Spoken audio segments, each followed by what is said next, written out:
You can call me Mystic Mac because I predict these things.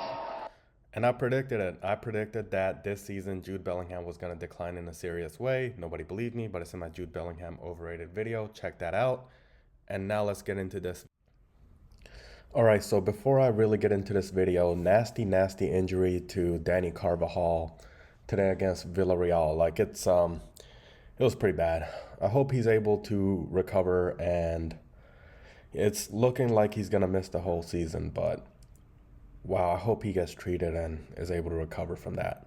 He's a truly respectable guy and a true veteran to the sport, like definitely one of the most respectable footballers in the world.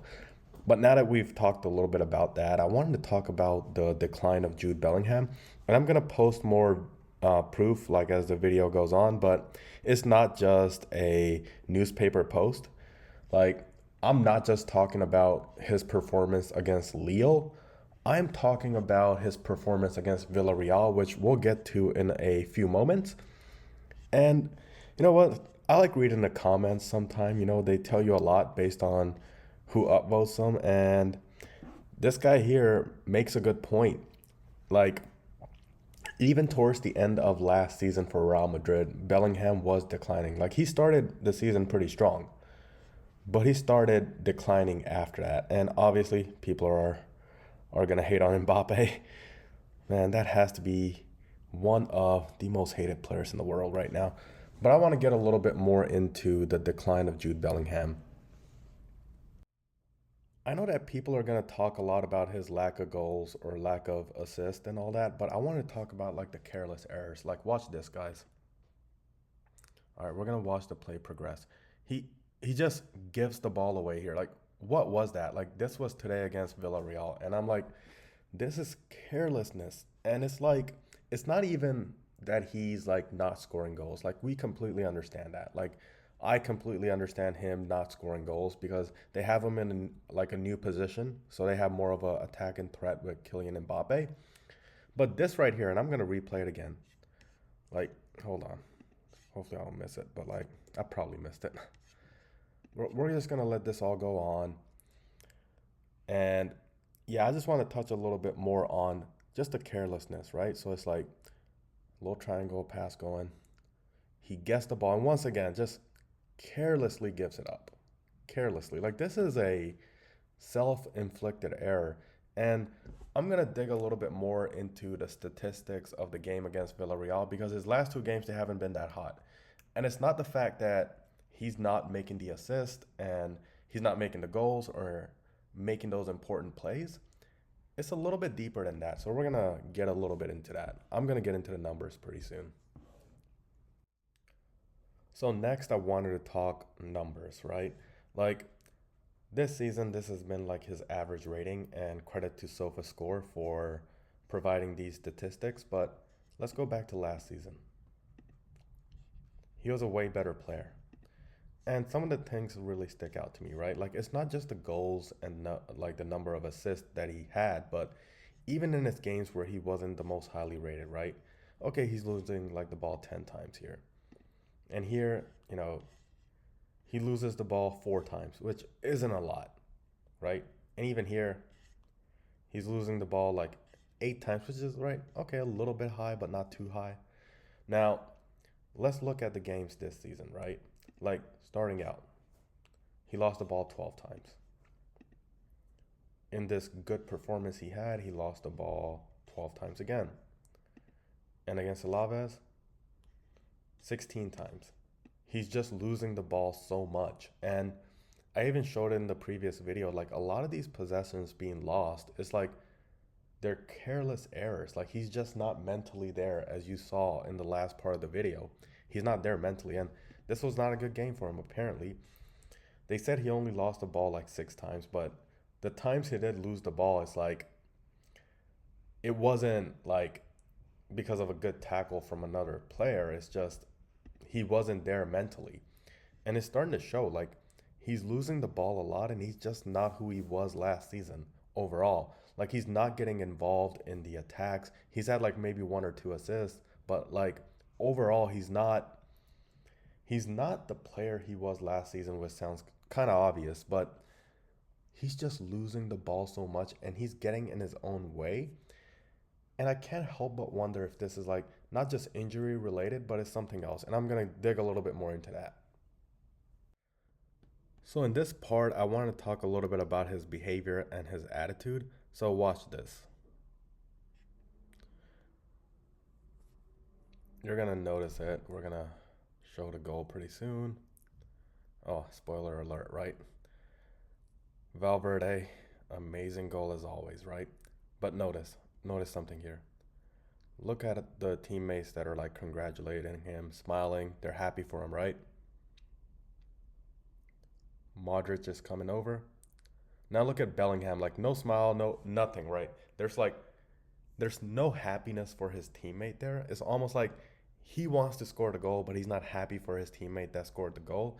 And I'm gonna dig a little bit more into like his behavior and his attitude. So fingers crossed they let me actually post this, but here we go. So he was given a yellow card for this apparently, but that is not leadership behavior right there. That's just not leadership behavior. It's not. It is an attitude problem right now with the guy. Like, this post here makes so much sense. And by the way, hilarious name. It's the PR department. And, you know, now that I really think about it, because I really predicted this at the start of the season. I said that, like, with Mbappe there, he's not going to score as many goals. I could not have predicted that he scores no goals and almost gets no assists, but I said that he was not going to score as many goals. He was not going to be the guy. And he's not comfortable in that role. It's just not him.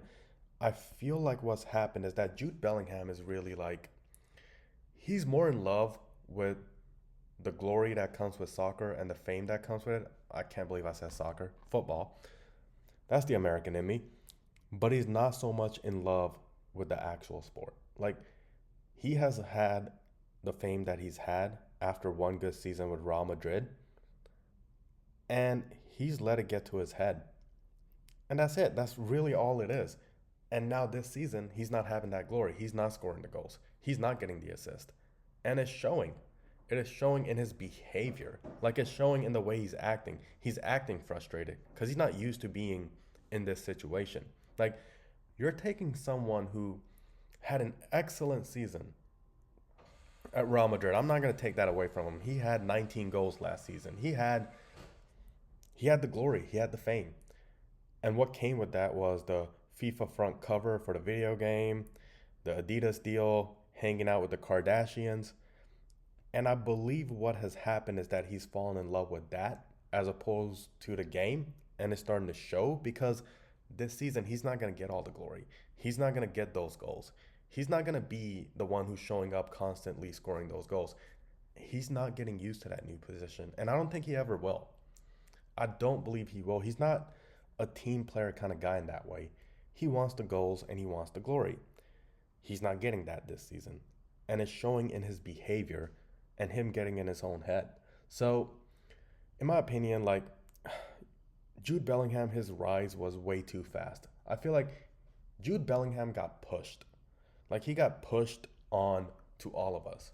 He was overly promoted compared to other players like him. Like, Ronaldo and Messi had plenty of good seasons for them to be recognized or getting the fame that they did, compared to Bellingham, who had one great season with Real Madrid and a good season with Dortmund. But he got all that fame so fast, and now it's getting to his head because my belief is he's letting the outside distractions from football impact his game because he's not scoring those goals anymore. And it's starting to show. It's starting to show in his behavior. Now, what happens from here? I don't know. Like, I don't know what happens from here. My prediction was that, like, he was not going to have a good season this season. In my opinion, I do believe that, like, he had, like, a one and done kind of season. Like, in my opinion, like, he's like Dele Alli, for example. Like, he's one of those guys. Like, he's, like, not the kind of guy that would, he's not the kind of guy that would go on to be a Ronaldo. And they're already saying, or Ancelotti was saying he's a better version of Zidane. I don't buy it. I don't buy it. And look, since his Dortmund days, by the way.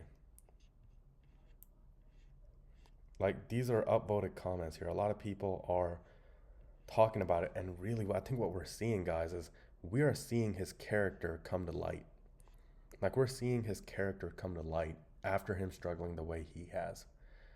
So that's my opinion right there. Like, I don't believe that, like, he's gonna be one of the top 5 players in the world 5 years from now. I don't believe that. I believe he had one great season, and now he's just somebody who's gonna fall off, and that's that. Like, he let it get to his head, and I'm gonna do a deep dive a little bit on this, on just English players in general, right? Because I feel like it's such a thing with English players, whether it's Dele Alli and now with Jude Bellingham, where they get a little bit of success and then they fall off. Why is that?